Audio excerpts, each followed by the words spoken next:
Hello everyone. बड़ा ही interesting heading है, mathematics इन NEET. घबराइएगा नहीं, नीट में कोई एक्स्ट्रा सब्जेक्ट इंट्रोड्यूस नहीं हुआ है।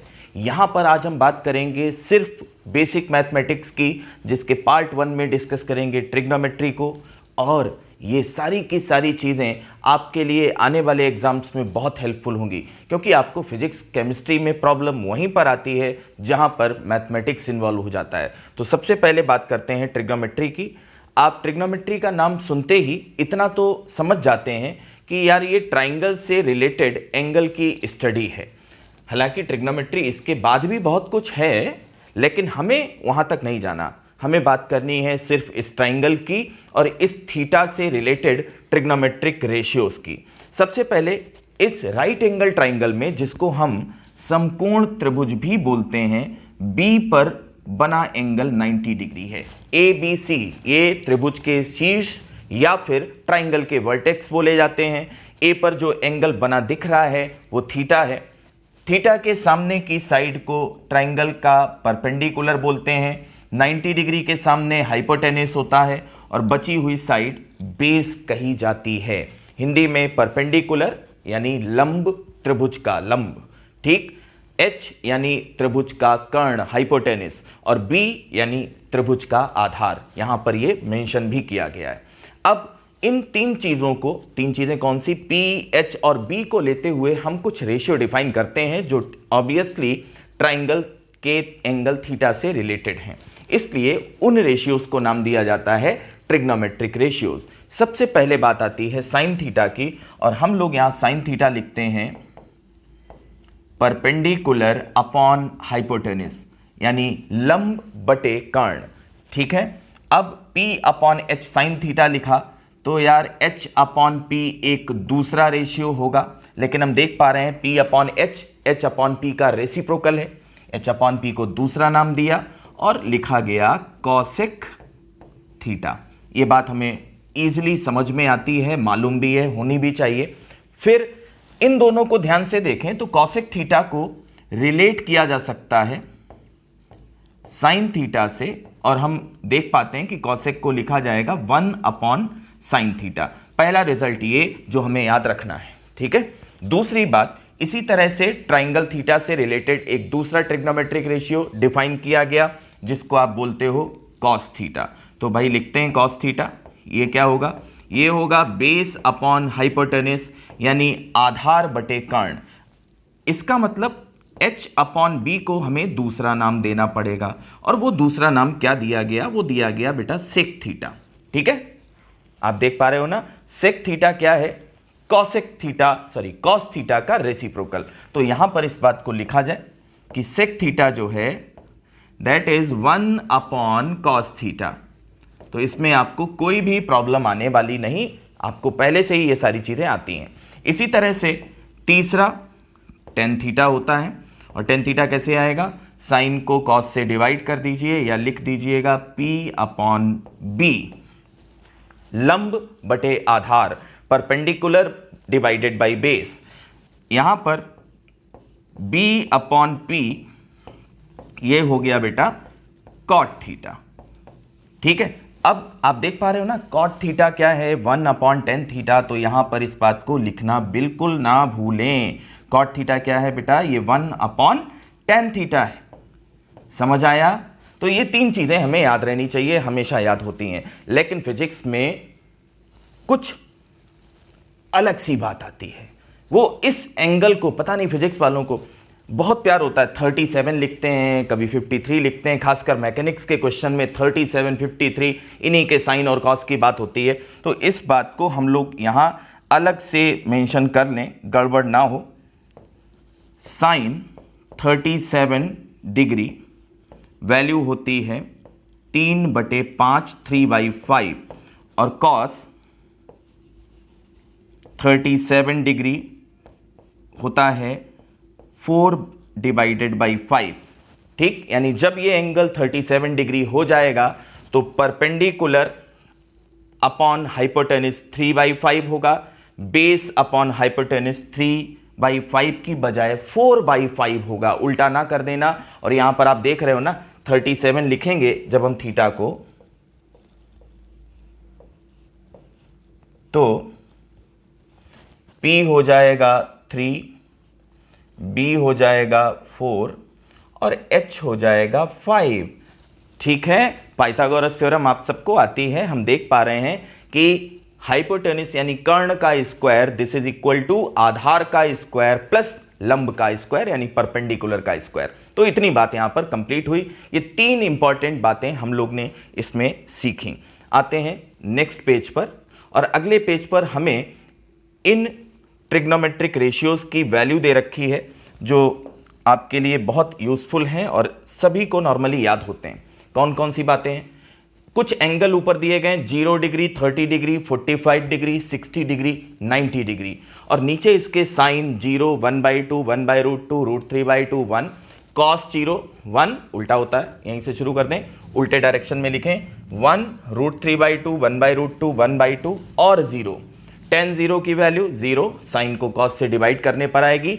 tan 30 की वैल्यू 1/√3, tan 45 होता है 1, tan 30 की वैल्यू 1/√3 है, tan 60 की वैल्यू आ गई √3 और tan 90 हो गया इंफिनिटी। इंफिनिटी नहीं, आज से आप इसको बोलेंगे अनडिफाइंड। ये डिफाइंड ही नहीं है बेटा, ठीक है। जिसको आप इंफिनिटी कहते हो उसका कोई मतलब नहीं है। इंफिनिटी कोई नंबर नहीं है। मैं कहूं कि वो नंबर लिखो जिसको इंफिनिटी बोलते हो तो आप लिख ही नहीं पाओगे, बहुत टाइम लग जाएगा, तब भी आप इन्फिनिटी तक नहीं पहुंच सकते। तो इस बात को ध्यान रखिए कि इन्फिनिटी सिर्फ भावनाओं को व्यक्त करने का एक तरीका है। आपकी भावनाएं हैं, आपकी जो भी समझ लीजिए, लेकिन ये डिफाइंड नहीं होता।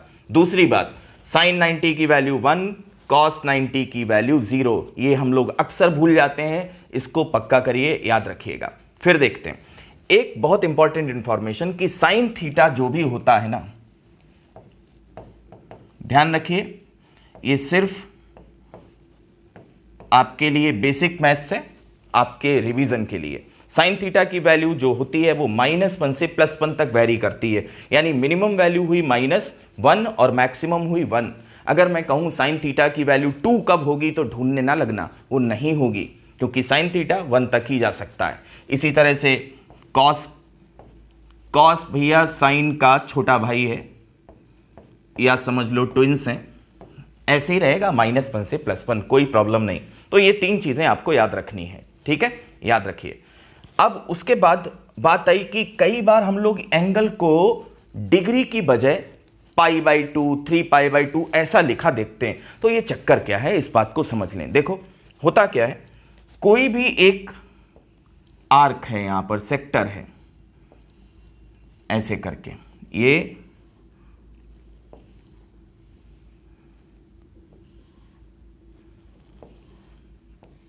ये एक आर्क है, ठीक है, एक सर्कल का हिस्सा है। यहां पर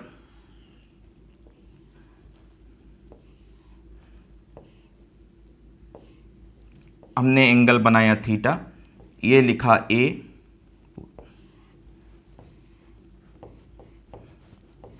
और यहां पर लिखा गया B। अब आप देखो A से B तक की जो लेंथ है वो L है, और यहां जो रेडियस है वो स्मॉल r है, ठीक। तो एक सिंपल सा फॉर्मूला तुम्हें याद रखने की जरूरत है कि थीटा जो होता है ना, थीटा होता है L/r, L/r, ठीक। कोण बराबर चाप बटे त्रिज्या, इसको जरूर याद रखिए। Theta angle is equal to L/r, L arc की लेंथ और r उस सेक्टर का रेडियस, ठीक। अच्छा, ये पूरा चक्कर जब घूम जाए, पूरा सर्कल बन जाए मान लो, तो जानते हो क्या होगा? तो ये जो थीटा है ना, इस केस में थीटा हो जाएगा 360 डिग्री, ठीक है। इस केस में थीटा हो जाएगा 360 डिग्री। और एंगल को रिप्रेजेंट करने का एक और तरीका कि इसी को हम बोलेंगे 2π रेडियन। यानी ये बात जान लेना भी बहुत जरूरी है, खासकर आप लोग के लिए, कि एंगल को ही भाई लिखने के 2 तरीके हैं, एक रेडियन के फॉर्म में और दूसरा डिग्री के फॉर्म में, ठीक। तो हम लोग लिखते हैं फटाफट भाई, 360 डिग्री, ये इक्विवेलेंट है 2 पाई रेडियन के। अब कोई पूछ दे 180, तो 180 मतलब 360 का आधा, इधर भी आधा कर दे, पाई रेडियन हो गया। ठीक है, एक ही चीज को कहने के अलग अलग तरीके। 90 कर दें 180 का आधा, तो इधर भी आधा कर दें, पाई बाई 2 रेडियन हो गया। ठीक, 45 कर दें तो इधर भी आधा करिए, पाई बाई 4 रेडियन हो गया। समझ में आ रहा है ना आप लोग को? अब इसी तरह कोई पूछता है कि भाई 90 का 1/3, तो 30 डिग्री का बताओ, तो 30 डिग्री हो गया 1/3, इधर भी 1/3 से मल्टीप्लाई करो तो 1/3 इंटू पाई बाई 2, तिहाई करने पर ये आ गया पाई बाई 6 रेडियन। ठीक है, तो फटाफट आपको ऐसे कन्वर्जन याद होने चाहिए। जैसे किसी ने पूछा कि 150 डिग्री क्या होगा, तो 150 डिग्री कैसे आएगा? इसमें 5 मल्टीप्लाई करने पर, इधर 5 मल्टीप्लाई करो, ये कितना हो गया 5 पाई बाई 6, 60 डिग्री।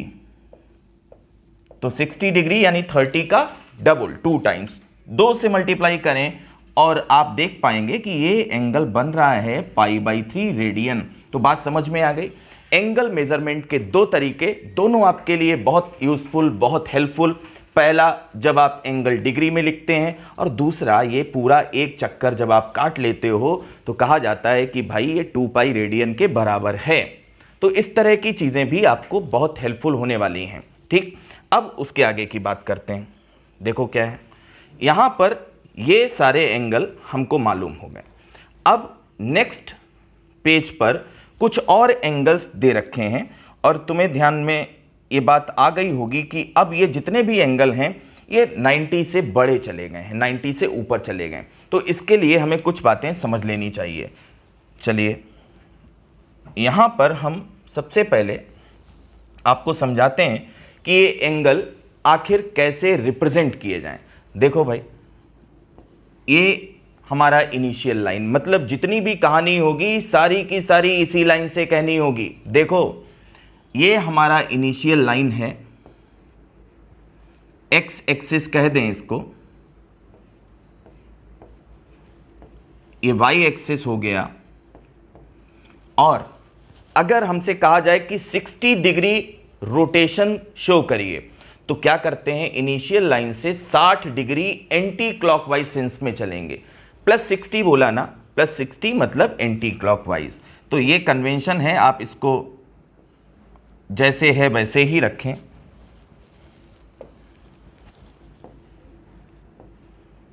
ये हो गया +60 क्योंकि आप एंटी क्लॉकवाइज सेंस में चले। ठीक, -60 कहा जाता तो हमें ऐसे चलना होता, ये हो गया -60। क्यों? क्योंकि आप क्लॉकवाइज सेंस में चले, घड़ी के चलने की डायरेक्शन में चले, उसी दिशा में चले जिसमें घड़ी की सुइयां चलती हैं। ये उल्टी दिशा है तो उल्टे में पॉजिटिव, और जैसे घड़ी चलती है उस डायरेक्शन में अगर आपने एंगल लिया तो ये नेगेटिव एंगल होगा, -60 होगा। ये 60 ना लिख देना कभी। ठीक है, अब देखो पूरे 360 डिग्री को 4 भागों में बांट दिया, 4 पार्ट में तुमने डिवाइड किया। ये हो गया पहला पार्ट। पहला पार्ट जानते हो, ये 0 से लग रहा है ना 90 का एंगल, अरे लग नहीं रहा है। ठीक, इस हिस्से को बोलते हैं फर्स्ट क्वाड्रेंट। अंग्रेजी में बोलते हैं फर्स्ट क्वाड्रेंट और हिंदी में प्रथम चतुर्थांश। ठीक, इधर ये दूसरा, अपनी मर्जी नहीं कि ये दूसरा ले लिया ये तीसरा, नहीं, पहला ये तो दूसरा ये हो गया सेकंड क्वाड्रेंट। ठीक, बचा थर्ड और फोर्थ, ये है थर्ड, और लास्ट वन इज और फोर्थ क्वाड्रेंट, ये चौथा और अंतिम है। इसके बाद काउंटिंग नहीं शुरू करनी कि 5वां 6ठा 7वां, यहीं तक रहना, पहला दूसरा तीसरा और चौथा। तो बताओ +60 डिग्री कौन से क्वाड्रेंट में आ रहा है? ये पहले में आ रहा है, और -60 डिग्री चला गया चौथे में। इतनी बात समझ में आई। चलिए अब फर्स्ट क्वाड्रेंट को और अच्छे से समझ लेते हैं। फर्स्ट क्वाड्रेंट में जो एंगल होगा, यहां से चले 0 से, और ये मैक्सिमम 90, ये एंगल रहेगा 0 से 90 के बीच में, 0 से 90। ठीक, ये फर्स्ट क्वाड्रेंट हो गया। सेकंड क्वाड्रेंट, द्वितीय चतुर्थांश, ये एंगल रहेगा 90 से 180। 180 का मतलब जान रहे हो ना, पाई रेडियन। पाई के बराबर। दोनों एक ही बातें हैं, चाहे जैसे मेजर करिए। फिर थर्ड क्वाड्रेंट, भैया थर्ड क्वाड्रेंट का मतलब जानते हो ना, 180 से आगे भी तो बढ़ो, वहीं चिपके रहोगे क्या? तो थीटा से 270, इसमें 90 डिग्री के 3 पार्ट हैं, 90 प्लस 90 प्लस 90, और आखिरी चौथा क्वाड्रेंट फोर्थ क्वाड्रेंट में हम आ गए 270 से 360।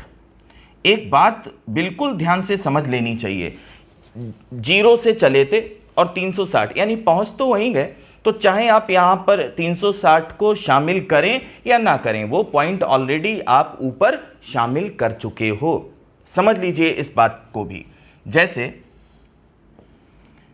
ये एंगल है 30 डिग्री, ठीक। अब ट्रिग्नोमेट्री में या रोटेशन वाली प्रॉब्लम में 360 डिग्री से बड़े एंगल भी हो सकते हैं। उसने कहा 2 चक्कर लगा लो, बताओ कितना घूमे, तो एक चक्कर में कितना 360 डिग्री, तो 2 चक्कर में कितना 720 720 डिग्री। जैसे ये 30 डिग्री है, अब मान लो तुमने कहा नहीं हम एक चक्कर में नहीं मानेंगे, हम पूरा यहां पर एक रिवॉल्यूशन कंप्लीट करेंगे, एक चक्कर मारेंगे और फिर रुकेंगे, आके आएंगे यहीं लौट के, बुद्धू घर को आए, लेकिन आना वही है, बट एक चक्कर मारने के बाद सीधे सीधे तो काम करोगे नहीं तुम। तो क्या हुआ, ये 200, ये कितना चल रही है 360, और उसमें 30 और जोड़ दिया, तो क्या ये बात समझ में आई कि यार जो 30 है ना वही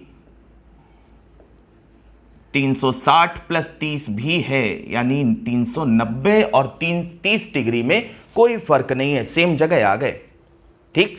इसमें क्या किया, एक चक्कर आपने पूरा किया 360 प्लस 30, तो 360 प्लस 30, दिस इज 390, समझ में आना चाहिए, ठीक है। 2 चक्कर मारने के बाद फिर वहीं आते तो फिर से वही बात होती, 2 चक्कर यानी 720 डिग्री और 30 बढ़ा देते तो 750, फिर यहीं पर पहुंच जाते। तो ये बात आपको समझ में आनी चाहिए। अब यहां जो ट्रिग्नोमेट्रिक रेशियो लिखे गए हैं ना, वो देखो किस क्वाड्रेंट में, 120, 135, 150, 180, ये पहुंच गया 90 से तो बड़ा है और 180 तक जाना, यानी तीसरा क्वाड्रेंट कवर हुआ, थर्ड क्वाड्रेंट, ठीक। फिर ये 270 पता कैसे बनेगा, 270 यूं बनेगा, देखो भाई, ये हो गया 90, ये हो गया 180, ये हो गया 270, दिस इज 270 डिग्री। बात समझ में आई? 270 में 90 के कितने हिस्से शामिल हुए, 3 हिस्से, पहला, दूसरा और तीसरा, तो आप समझ गए होंगे 270 डिग्री ये π/2 के बेटा 2 हिस्से नहीं 3 हिस्से हो गए, ये 3π/2 रेडियन हो गया है, देख लो, समझो। फिर देखो सेकेंड क्वाड्रेंट में, अभी अभी ऊपर बात की थी, सेकेंड क्वाड्रेंट में जो बताया गया था यहां पर कि सेकेंड क्वाड्रेंट में हम बात करते हैं 0 से लेकर 90 तक, सॉरी 90 से लेकर 180 तक, थर्ड क्वाड्रेंट में बात करते हैं 180 से लेकर 270 तक, और चौथे क्वाड्रेंट में 270 से 360 डिग्री तक। पहले क्वाड्रेंट में मैं फिर से लिखता हूं ताकि आप समझ पाएं, साइन और इसका रेसिप्रोकल कॉसेक ये पॉजिटिव होते हैं, मतलब इनकी जो भी वैल्यू आएगी पहले क्वाड्रेंट में वो पॉजिटिव है, ठीक। साइन और कॉसेक नहीं, ये सेकेंड क्वाड्रेंट की लिख दी, इसमें सारे ही पॉजिटिव रहते हैं, ऑल पॉजिटिव। सेकेंड क्वाड्रेंट में साइन और कॉसेक पॉजिटिव हैं, और जो बचे ना वो सब के सब निगेटिव वैल्यू शो करते हैं सेकेंड क्वाड्रेंट में, यानी कॉस हो, टैन हो, कॉट हो, ये सब के सब कैसे हो जाते हैं, निगेटिव हो जाते हैं। थर्ड क्वाड्रेंट यानी यहां पर आए पहला, दूसरा और तीसरा, थर्ड क्वाड्रेंट में टैन और कॉट, ये 10/cot नहीं लिखा है, ये पॉजिटिव हैं और बाकी सब निगेटिव हैं। और चौथे क्वाड्रेंट में cos and sec, cos and sec ये पॉजिटिव हैं एंड अदर निगेटिव, ये ध्यान रखिए। तो पहले क्वाड्रेंट में सारे के सारे ट्रिग्नोमेट्रिक रेशियो पॉजिटिव हैं, आपने देखा जो हम लोग ने टेबल ऊपर लिखी है 0 से 90 डिग्री के बीच के एंगल के लिए, उसमें साइन भी पॉजिटिव है, कॉस भी, टेन भी। लेकिन जैसे ही हमने एंगल बढ़ाए, हम सेकेंड क्वाड्रेंट की तरफ जैसे ही आ रहे हैं, आप ये देख सकते हो कि 120 ये कौन से क्वाड्रेंट में पड़ेगा? ये 0 से 90 तो है नहीं, 90 से 180 है। तो सेकेंड क्वाड्रेंट में साइन और कॉसेक तो पॉजिटिव है, तो साइन तो पॉजिटिव दिखा है। सेकंड में देखो साइन पॉजिटिव है, लेकिन सेकंड में ही कॉस कैसा हो जाएगा? बाकी जितने भी हैं इन दो को छोड़कर वो सब निगेटिव है, तो कॉस कैसा हो जाएगा? निगेटिव लिखा है। ध्यान रखने वाली वैल्यूज मैं यहां पर तुम्हें बोल देता हूं, ये वैल्यूज जरूर ध्यान रखेंगे आप। -1 कॉस पाई कितना होता है? -1, ठीक है। साइन 270 डिग्री कितना होता है? अक्सर आप भूलते हैं, ये भी -1, ठीक। साइन 180 0 और tan 180 ये भी 0। तो ये सारी वैल्यूज हमें याद रखनी है। आप देखिए, साइन फर्स्ट क्वाड्रेंट में पॉजिटिव और सेकंड में भी पॉजिटिव रहा, कॉस सेकंड क्वाड्रेंट में निगेटिव हो गया, tan ये भी सेकंड क्वाड्रेंट में पॉजिटिव हो गया। 270 और 360 की वैल्यूज भी आपको याद रखनी है, यहां लिखा हुआ है, आप इस पर ध्यान दें, ठीक है। अगली स्लाइड पर चलते हैं। नेक्स्ट हम बात करते हैं उन रूल्स की, उन तौर तरीकों की जिनसे ऊपर लिखे एक्सप्रेशन यानी ऊपर लिखी वैल्यूज को हम लोग ने समझा है, डिफाइन करा है। तो अब बात करनी है इस पार्ट की, बड़ा ही इंपॉर्टेंट, ध्यान से सुने। देखो भाई, साइन माइनस थीटा ये होता है माइनस साइन थीटा। जैसे कोई पूछे तुमसे, सबके एग्जाम्पल मैं यहां पर दे रहा हूं तुम्हें, आपसे पूछा साइन -30, तो आप यहां क्या करने वाले हो? साइन -30 को क्या लिखेंगे? दिस इज माइनस साइन 30, और माइनस साइन 30 कितना हो गया? तो माइनस तो बाहर रहा, साइन 30 हो गया 1/2। तो sine of minus theta is minus sine theta, याद रखना, कभी भी ना भूलना, ठीक है। लेकिन cos of minus theta, cos बड़ा ही अलग तरह का आदमी है, बिल्कुल तुम लोग की तरह, कोई फर्क नहीं पड़ता, कुछ भी कर दो, चाहे निगेटिव चाहे पॉजिटिव एक जैसा। देखो, cos minus theta cos theta हुआ है, ये निगेटिव नहीं हुआ, कोई फर्क नहीं, हमेशा पॉजिटिव सोच के साथ। जैसे cos -30 this is always equal to cos 30, और कॉस 30 की वैल्यू 1/2 नहीं, कितनी होती है? √3/2। बात समझ में आई? tan ये फिर से निगेटिव वैल्यू बाहर फेंकेगा। तो किसी ने अगर कहा कि tan -45, और -45 का मतलब भी आपको समझ में आना चाहिए कि भाई ये इनिशियल लाइन है और इससे हम लोग क्लॉकवाइज ऑर्डर में, क्लॉकवाइज सेंस में घूम गए, ऐसे से ऐसे हो गए, तो -45 डिग्री है ये, ठीक है। अगर +45 होता तो हम लोग क्लॉकवाइज नहीं, एंटी क्लॉकवाइज डायरेक्शन में मूव किए होते। खैर, यहां पर दिस इज -1045, और 1045 की वैल्यू तो हम सबको याद है, ऊपर याद कर चुके हैं, दिस इज -1। ये तीनों रिजल्ट बहुत बहुत बहुत इंपॉर्टेंट आपको याद कर लेने हैं। फिर देखो, बाकी जो पॉइंट यहां पर सेकंड और थर्ड है, उसके एक्सप्लेनेशन को बहुत ध्यान से सुने। जब भी ना 90 में थीटा जोड़ोगे या घटाओगे, 90 में देखो, यहां 90 में थीटा घटाया है, यहां 90 में जोड़ा है, तो एक बात तो तय है कि ट्रिग्नोमेट्रिक रेशियो बदल जाएगा। आप देख रहे हो ना, साइन किस में बदल गया? कॉस में। सिर्फ इस पर ध्यान दें, साइन किस में बदल गया? तो आप कह रहे हो कॉस में। यहां पर भी यही है। कब? जब 90 प्लस थीटा या 90 माइनस थीटा हो, हर बार नहीं बोला मैंने, ठीक है। और कॉस किस में बदल गया? भाई कॉस अपना बदला नहीं लेगा क्या? कॉस साइन में बदल जाएगा, ठीक है। साइन कॉस में तो कॉस साइन में, आप देख रहे हैं ना दोनों जगह। tan किस में बदलेगा? ये कॉट में जाएगा, तो दोनों जगह पर देखिएगा, ठीक है। ये बात आपको समझ में आनी चाहिए। यहां पर जैसे मैंने बोला कि भाई साइन 90 + 30 बताओ, 90 + 30 बताओ। तो पहले तो दो चीजें देखनी है। ये साइन है तो इधर चुपचाप क्या लिख दो? cos 30।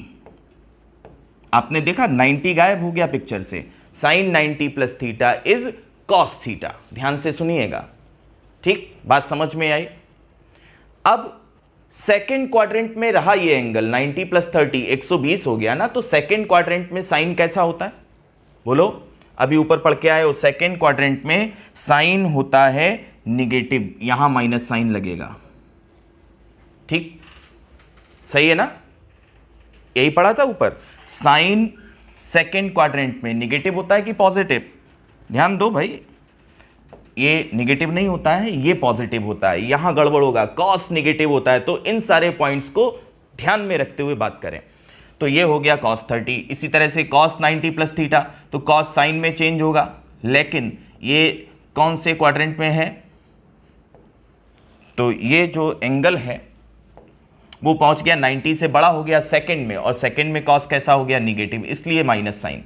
तो यहां पर मैं इन जनरल लिख रहा हूं, आप ध्यान दें, साइन चेंज होगा cos में और cos चेंज होगा साइन में। देखो साइन चेंज हुआ, वो नहीं रिजोनेंस टाइप का, रिजोनेटिंग स्ट्रक्चर जैसे बनाते हो डबल हेडेड एरो, तो साइन cos में गया, cos साइन में गया।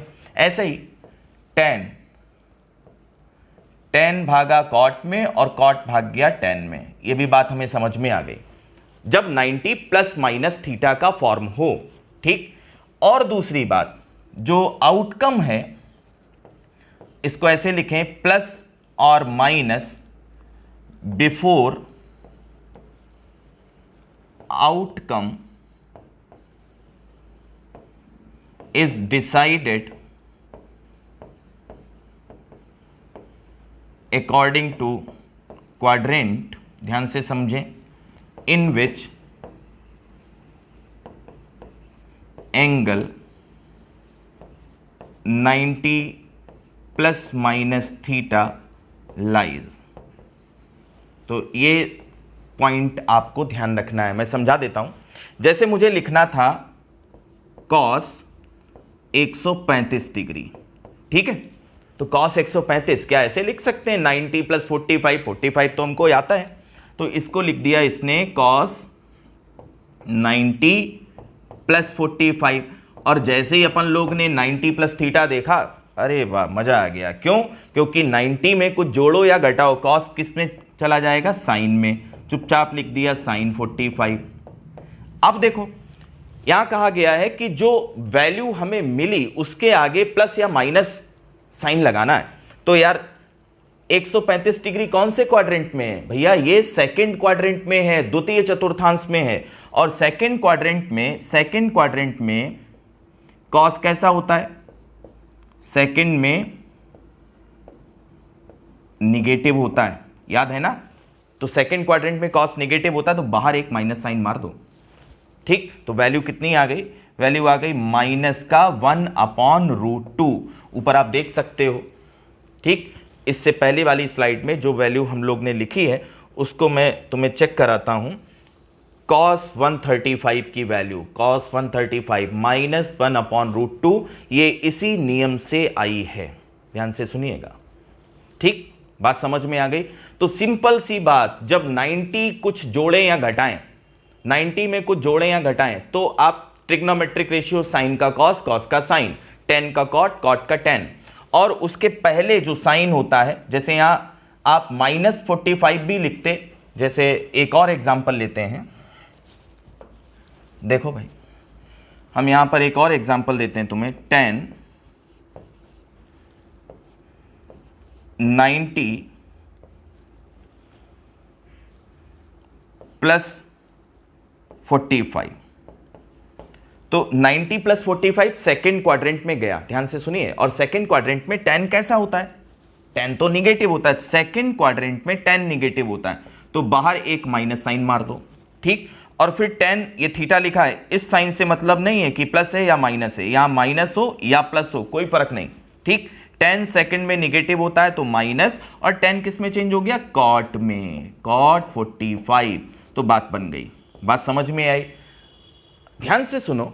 जैसा बिहेवियर 90 के लिए है, क्या वैसा ही 270 के लिए नहीं है। देखो 270 में कुछ भी एंगल जोड़ा या घटाया जाए तो साइन कॉस में बदल रहा है और कॉस साइन में बदल रहा है, ठीक। फिर ये माइनस कैसे आया भाई, 270 में से कुछ एंगल कम कर दो, तो 270 में से कुछ एंगल कम किया तुमने, यहां देखिए ये रहा 90 और ये 270, इससे कुछ कम कर दिया, यहां पर पड़े हो, ठीक।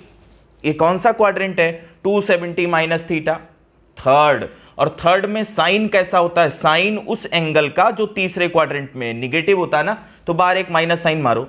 ये माइनस इस माइनस से रिलेटेड नहीं है, 270 प्लस माइनस थीटा देखा तो साइन को कॉस में और कॉस को साइन में बदल लिया, लेकिन ये माइनस साइन इस बात से रिलेटेड है कि जो एंगल है वो तीसरे क्वाड्रेंट में है और तीसरे क्वाड्रेंट में साइन नेगेटिव ही होता है। तीसरे क्वाड्रेंट में कौन सा ट्रिग्नोमेट्रिक रेशियो पॉजिटिव है बच्चे, याद किया, tan पॉजिटिव है, देखो tan पॉजिटिव है तो ये प्लस कॉट थीटा हुआ, tan पॉजिटिव है तो कॉट भी पॉजिटिव होगा, ठीक। तो कॉट 270 माइनस थीटा को भी हम लोग बिल्कुल इजीली कन्वर्ट कर सकते हैं, बात समझ में आई। तो 90 प्लस माइनस थीटा और 270 प्लस माइनस थीटा एक जैसे, इसको आप बिल्कुल गांठ बांध लें, इसको भूलें बिल्कुल ना, ध्यान से समझ लीजिए, ये बहुत इंपॉर्टेंट पॉइंट है। 90 प्लस माइनस थीटा ये वाले और 270 माइनस थीटा, 270 प्लस थीटा बिल्कुल एक जैसे, ठीक। जब 180 प्लस माइनस थीटा करेंगे तो आप देखो इस पर कोई फर्क नहीं पड़ना, 180 प्लस माइनस थीटा जब करेंगे तो ध्यान से सुने, ये यहां था, ठीक। 180 प्लस माइनस थीटा जब करेंगे तो इस पर कोई फर्क नहीं पड़ना, ये ऊपर जो लिखा है उसको मैं हटा देता हूं। 180 प्लस माइनस थीटा करेंगे कोई फर्क नहीं पड़ेगा, साइन का साइन ही रहेगा, कॉस का कॉस ही रहेगा, टेन का टेन ही रहेगा। बस इतनी बात का ध्यान रखिए कि 180 माइनस थीटा तो कौन सा क्वाड्रेंट बना, सेकंड क्वाड्रेंट, और सेकंड में साइन कैसा होता है, पॉजिटिव, तो प्लस है। Cos 180 minus theta second quadrant में कॉस कैसा होता है भाई, निगेटिव होता है। Second quadrant 180 minus theta tan कैसा होता है, निगेटिव होता है, लेकिन ट्रिग्नोमेट्रिक रेशियो चेंज नहीं हुआ, साइन हमेशा साइन में रहा। इधर देख लो, साइन हमेशा साइन में रहा, चेंज नहीं हुआ। इधर से भी देखिए, दोनों तरफ से देखिए, बिल्कुल एक जैसे रहे, ठीक। फिर ये प्लस रहेगा क्योंकि 180 माइनस थीटा सेकेंड क्वाड्रेंट है, ठीक है, सारी चीजें समझ लो। ये भी सेकेंड क्वाड्रेंट है, लेकिन कॉस सेकेंड क्वाड्रेंट में निगेटिव होता है, इसलिए ये माइनस है। तो दो बातें बिल्कुल ध्यान से समझ लीजिए, जब आप 90 प्लस थीटा या 90 माइनस थीटा करते हो, 270 प्लस थीटा या 270 माइनस थीटा करते हो, तो ट्रिग्नोमेट्रिक रेशियो बदल जाते हैं, लेकिन पॉजिटिव या निगेटिव साइन हमेशा इस वाले रूल से लिखा जाएगा, जिस क्वाड्रेंट में एंगल है उसी के अकॉर्डिंग वो पॉजिटिव या निगेटिव वैल्यू होगी। बात समझ में आ गई। इसको ना भूलें कि क्लॉकवाइज डायरेक्शन या सेंस में चलते हो तो माइनस निगेटिव एंगल लिखे जाते हैं और एंटी क्लॉकवाइज में वो एंगल पॉजिटिव। चलिए इसके बाद की बात, हाँ, ट्राइंगल से रिलेटेड कुछ बहुत इंपॉर्टेंट फॉर्मूले हैं, उन फॉर्मूलों को हमें हमेशा याद रखना है। जैसे इस ट्राइंगल के 6 एलिमेंट कहे जाते हैं, कौन कौन से, एक एंगल सी, दूसरा एंगल ए, तीसरा एंगल बी, और इन तीनों एंगल का सम हमेशा 180 डिग्री होता है। ध्यान से आपको यह बात याद रखनी है, ठीक है। ट्राइंगल के तीनों एंगल का सम 180 डिग्री होता है। फिर देखो, सी के सामने जो साइड लेंथ है उसको स्मॉल सी लिखते हैं, सबको पता है ये सारी चीजें, बस रिवाइज करना है। ए के सामने जो साइड है उसको स्मॉल ए लिखते हैं, और बी के सामने जो साइड है उसको स्मॉल बी लिखते हैं। यहां पर पहले से ही लिखा गया है, आपको समझ में आ रहा है, ठीक है। तो ये वाली बात हो गई, ठीक। और देख लो, अगर मैं आपको ये छोटी सी बात लिखकर बोलूं तो आपको मालूम होना चाहिए कि किसी भी ट्राइंगल की साइड निगेटिव नहीं हो सकती। ये क्या लिखा है, ए 0 या उससे बड़ा है, ए इज ग्रेटर देन और इक्वल टू 0, तो जो साइड लेंथ है, ठीक, वो निगेटिव तो हो नहीं सकती, ठीक है। 0 भी फिजिबल नहीं है, 0 में भी जो एंगल है वो लिमिटिंग ट्राइंगल को इंडिकेट करेगा, हालांकि हमें वहां तक नहीं जाना है, तो वापस आ जाते हैं। दूसरा रूल बड़ा इंपॉर्टेंट, इसको कई बार आपने यूज किया होगा लामीज थ्योरम। कई बार मैकेनिक्स के सवाल लगाते वक्त तो इस तरह का एक ऑब्जेक्ट होता है, 3 डायरेक्शन में फोर्स लग रहे होते हैं, ये एंगल बताए जाते हैं, उस टाइम आपको इस सिचुएशन की, इस फॉर्मूले की जरूरत पड़ती है। This is known as sine rule, इसको बोलते हैं साइन रूल। देख लो, इसको समझा देते हैं। साइन ए अपॉन ए, जो एंगल उसी के सामने की side length A upon A, ये बराबर होता है sine B divided by B. समझ में आया? Sine B divided by B, जो एंगल उसी के सामने की साइड लेंथ। और एक और भी तो है, तो उसको काहे छोड़ दें, साइन सी अपॉन साइड लेंथ सी। ये भैया कहा जाता है साइन रूल किसी भी ट्राइंगल में। This is sine rule. फिर ये दूसरा क्या लिखा है, ये साइन रूल है तो कॉस वाले कहां पीछे रहने वाले? ये रूल जो है इसको बोलते हैं कोसाइन रूल। ठीक है, देखो कैसे लिखा है, कॉस सी, इस एंगल का कॉस निकालना है, और ये एंगल जिन दो साइड से घिरा है, किससे घिरा गया ये ए और बी से, उनके स्क्वायर का सम लिख दो, ए स्क्वायर प्लस बी स्क्वायर, और अपोजिट साइड का स्क्वायर घटा दो, और डिनोमिनेटर में 2ab लिखना बिल्कुल ना भूलें। समझ गए ना? जैसे मुझे cos a लिखना होता तो मैं क्या लिखता, जो साइड हैं जिनके बीच में ये ट्रैप्ड है, जिनके बीच में ये एंगल घिरा हुआ है, सी स्क्वायर प्लस बी स्क्वायर ए के सामने माइनस ए स्क्वायर अपॉन 2bc। देखो, इसीलिए cos c को क्या लिखा, A square plus B square minus C square divided by 2ab। समझिए ध्यान से। तो इस रूल को बोलते हैं कोसाइन रूल। फिर एक और प्रॉपर्टी देखो भाई, इस एंगल को ट्राइंगल के बाहर बनाया गया, ये कहा जाता है एक्सटीरियर एंगल। वहां लिखा है this is exterior angle of triangle. समझ में आया? एंगल डी, यहां पर इसको ऐसे मेंशन किया गया। एंगल डी क्या है?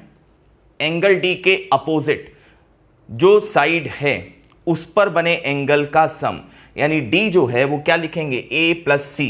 ध्यान से सुनिए, d को क्या लिखेंगे, a प्लस सी। जैसे भाई ये कोई ट्राइंगल बनाया, ये तुमने कहा 30 डिग्री, ये बोल दिया 100 डिग्री, तो ये कितना हो गया,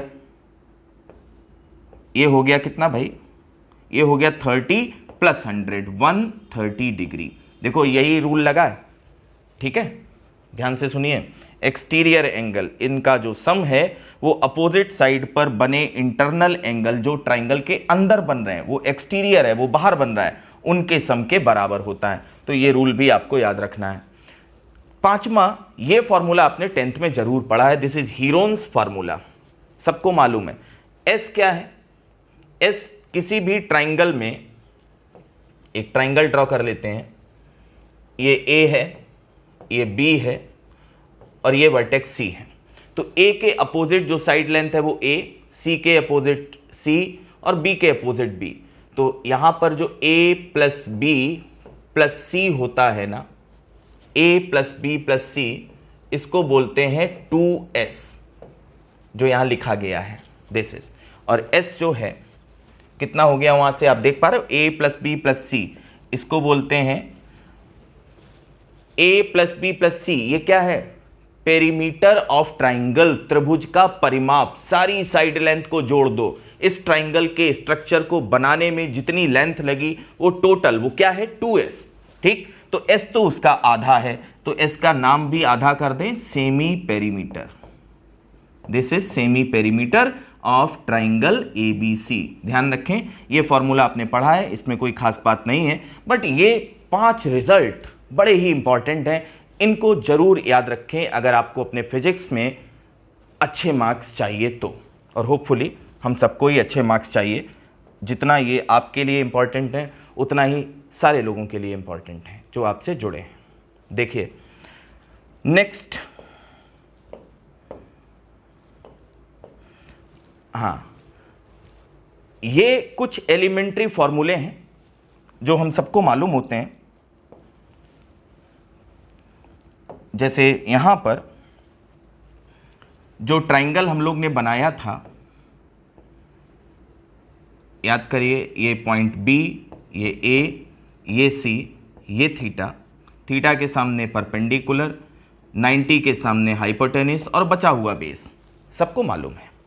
इस राइट एंगल ट्राइंगल में पाइथागोरस थ्योरम क्या कहती है? पाइथागोरस थ्योरम एच स्क्वायर किसके बराबर होगा? ये बराबर होगा P square plus B square के। ठीक है, सबको मालूम है।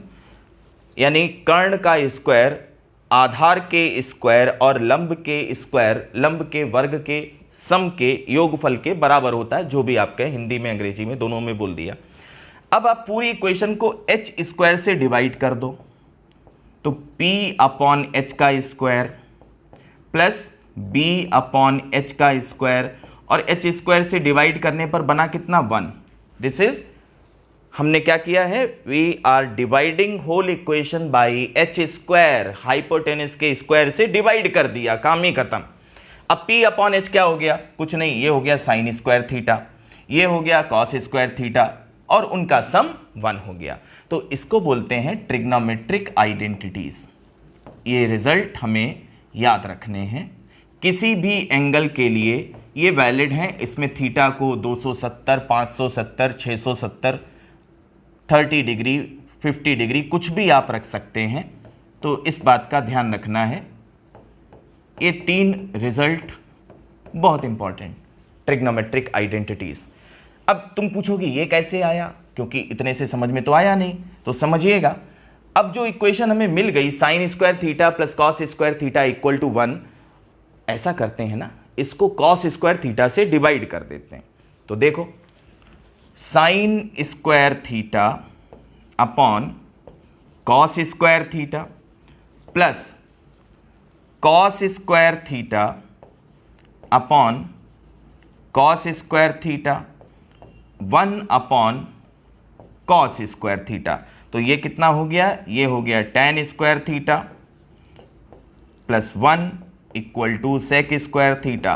तो बाकी जो दोनों रिजल्ट हैं ये पहली इक्वेशन से ही मिल सकते हैं। ये कैसे मिलेगा? अरे कुछ नहीं करो, डिवाइड कर दो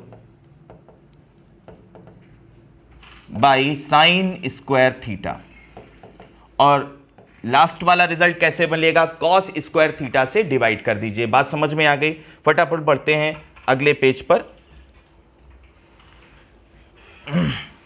देखिए, इसके बाद कुछ और फॉर्मूले यहां पर लिखे हैं और ये हम सबको याद होने चाहिए। आप देखो, 2 एंगल हैं ए और बी, तो sine A plus B, this is sine A cos B plus cos A sine B. एक पार्ट साइन का, एक पार्ट कॉस का, और ये बीच में प्लस साइन। ठीक। दूसरा देखिए, साइन ए माइनस बी, बस ये माइनस कर दो, आपको याद हो गया, sign A cos B minus cos A sine B. ध्यान क्या रखना है, इन दोनों में एक साइन और एक कॉस है, हर हिस्से में एक साइन एक कॉस है, लेकिन कॉस वाले ने गड़बड़ कर दिया। इसने क्या कहा? कॉस ए प्लस बी, ये है कॉस ए कॉस बी, और साइन अगर यहां प्लस तो यहां माइनस, माइनस साइन ए साइन बी। ठीक। अगर यहां माइनस तो यहां पर भी उल्टा। तो ये दोनों फॉर्मूले आपको बहुत आसानी से याद हो रहे हैं। देखो, अब इसमें एक पॉइंट और जोड़ देते हैं। इस रिजल्ट में हम ए और बी दोनों को थीटा रख दें पहले वाले में, ध्यान दें। तो sine A plus B sine theta plus theta, यानी ये हो गया साइन 2 थीटा। देखिए, आपको अगले रिजल्ट याद करने के लिए आसान रहेगा। ए भी थीटा, बी भी थीटा, तो बोलो sine theta cos theta, sine theta cos theta. तो कितने sine theta cos theta? This is 2 times, याद हो गया ना। नेक्स्ट पेज पर यही रिजल्ट हैं जो अभी अभी आपको इतनी आसानी से याद हो रहे हैं। इसमें देखो, तीसरे वाले में रखते हैं थीटा, सबको थीटा रख दो, तो कॉस 2 थीटा, ये कितना आ गया? ये हो गया cos square theta minus sign square theta. हाँ, एक बात और आप सुन लें, कॉस स्क्वायर थीटा का मतलब क्या है? ये बेटा होता है कॉस थीटा लिखो वैल्यू और इसका स्क्वायर कर दो। ऐसा नहीं होता कि पहले थीटा का स्क्वायर करो फिर कॉस ले लो, ये गलत है, समझ गए ना। कॉस स्क्वायर थीटा का मतलब क्या है, कॉस थीटा आप निकालिए फिर स्क्वायर करिए। चलिए, तो ये 4 फॉर्मूले हम लोग को समझ में आए। फिर इसी तरह से tan a प्लस बी क्या लिखते हैं, tan a plus B, tan a plus tan b divided by 1 minus tan a tan b। Minus sine अगर यहां पर है तो यहां साइन उल्टा है, आप देख लो, अगले वाले में देखना, इसी में ना कर लेना।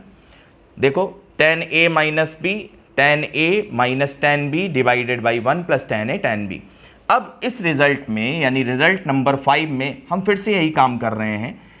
तो ये बना tan 2 theta, tan theta plus tan theta, ये हो गया 2 tan theta divided by 1 minus, भैया 2 tan थीटा का प्रोडक्ट तो tan स्क्वायर थीटा। समझ में आया बच्चों? ठीक है, बहुत ध्यान से सुनिए, बिल्कुल भी डिफिकल्ट नहीं है, बस ये फॉर्मूले आपको याद रखने हैं, पहला और यहां से पहला, फिर सब कुछ अगर आप भूलते भी हो सब कुछ उसी से रिलेटेड है। एक बार बस ध्यान से समझने की जरूरत है जो हम लोग ने यहां पर किया है। देखें अगली स्लाइड को, देखो भाई, अब ये स्लाइड आपको ज्यादा अच्छे से समझ में आने वाली है। क्यों? क्योंकि इससे पहले का काम तो हम लोग खत्म कर चुके हैं, अभी अभी किया है, कुछ नहीं। अब पहले लिखा था साइन 2 थीटा किसके बराबर है, ये है 2 साइन थीटा कॉस थीटा। अब थीटा की जगह ए पी टी कुछ भी लिखो, अपना नाम ही क्यों ना लिखो, कोई फर्क नहीं पड़ने वाला। तो sine 2 A is equal to 2 sine A cos A. ठीक, इस रिजल्ट को देख लें। यहां पर कॉस हम लोग ने पढ़ा है ना कि साइन स्क्वायर ए प्लस कॉस स्क्वायर ए ये सम होता है 1। तो कॉस स्क्वायर ए को लिखें 1 माइनस साइन स्क्वायर ए, और एक साइन स्क्वायर ए ऑलरेडी वहां पर पड़ा हुआ, तो तुम देख पा रहे हो ना क्या लिखा है, ये लिखा है कॉस 2a बराबर 1 माइनस एक साइन स्क्वायर ए, यहां निगेटिव एक यहां, तो 2 निगेटिव मिलकर 2 निगेटिव ही बने रहेंगे, पॉजिटिव ना कर देना। Cos 2a equal to 1 minus 2 sine square A. इसी तरह से यहां पर अगर हम साइन को कॉस में बदलेंगे तो we have this result, cos 2a equal to 2 cos square A minus 1। ये रिजल्ट अभी अभी हम लोग ने ऊपर किए हैं, आप ध्यान रखिए। tan 2a को लिखते हैं 2 tan a, कई बार ऐसा होता है कि एंगल 2 थीटा को हमें थीटा में कन्वर्ट करना पड़ता है, तब के लिए है ये। साइन 2a को tan a में कन्वर्ट करना हो या cos 2a को, तो ये आपको अलग से याद रखने पड़ेंगे। ठीक है, तो this is all about trigonometry. जितना भी आपको नीड है ये उससे बहुत ज़्यादा है, आप सारी चीज़ें प्रॉपरली रिवाइज करें। नेक्स्ट वीडियो के इंतज़ार में रहें, अगली बार हम फिर कुछ नया आपको पढ़ाने वाले हैं। वो कोऑर्डिनेट ज्योमेट्री भी होता है या कैलकुलस भी हो सकता है। Till then keep revising, have a good day.